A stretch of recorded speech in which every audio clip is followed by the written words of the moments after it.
But to start with, other than these palms here, these stemless palms, all the plants at the understory of the forest are actually just small trees waiting their opportunity. And if you can get a small tree, like maybe that one right there, it goes up 20 feet. This one here, right?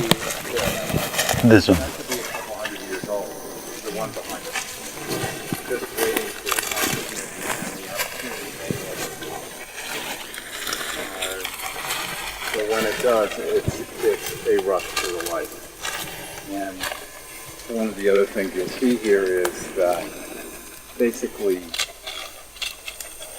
because there's so low nutrient level in the soil, that trees don't have deep roots, at least in terms of roots that will give them stability. They do have very fine little roots, which go way down to pull up water during dry times of the year. But it means that these trees are basically vulnerable to falling over. And it can be just a slight little variation in the environment that tip this one. Sometimes there are microbursts and you'll get a huge swath of forest leveled by a wind blast. Sometimes you'll get a tree fall opening created by lightning. We had a storm go by us at Camp 41 2 days ago, and the lightning hit on one side of the camp, and then the next time it was on the other side of the camp. So all of that creates a dynamic that means that the forest is always changing. And what you get going on in the tree fall gap is the same thing initially as you get going when you cut a road through the forest or do something that creates a habitat fragment.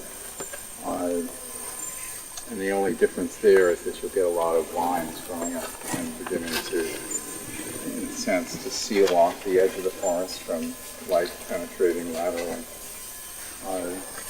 And then there will be particular bird species that specialize in the gaps. And so it is a constant dynamic going on all the time. Mm-hmm. And I don't see a cecropia tree here, but there, as we will remember, there are certain trees which are characteristic of these tree fall openings, and they're built to grow very fast and get ahead of all the other trees. But in the process, they don't have really heavy trunks, and basically their strategy is to grow fast, grow tall, produce seed, and then be succeeded by other trees. And they're in ecology what is known as a fugitive species that goes in and exploits a temporary opportunity in the environment and then has to move on and find another one of those. So if you know somebody who's always moving from one job to another, they're sort of being a fugitive. Okay, great. And what about birds? How do tree fall gaps relate to bird ecology? Well, there's certain. So the birds are pretty layered in these forests. Although in some of these forests, the fruit production is so poor at lower levels that birds which normally stick near ground level actually have to fly up to the canopy to get their fruit and then come back down again. Mm-hmm.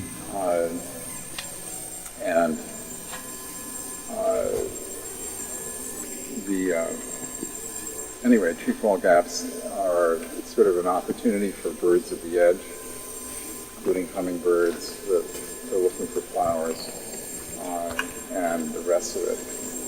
And then one of the other really cool systems here, which Val alluded to in his talk, are the birds which follow army ants.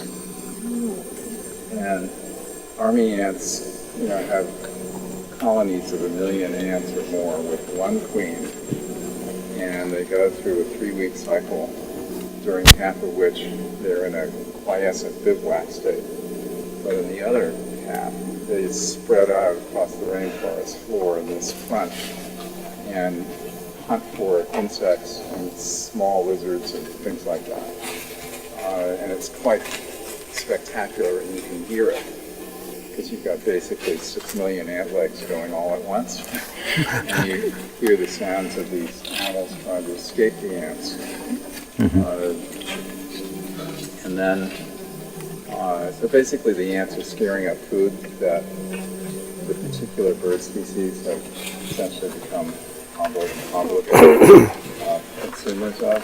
And then there's some other species which are less obligated, but there's a core dozen.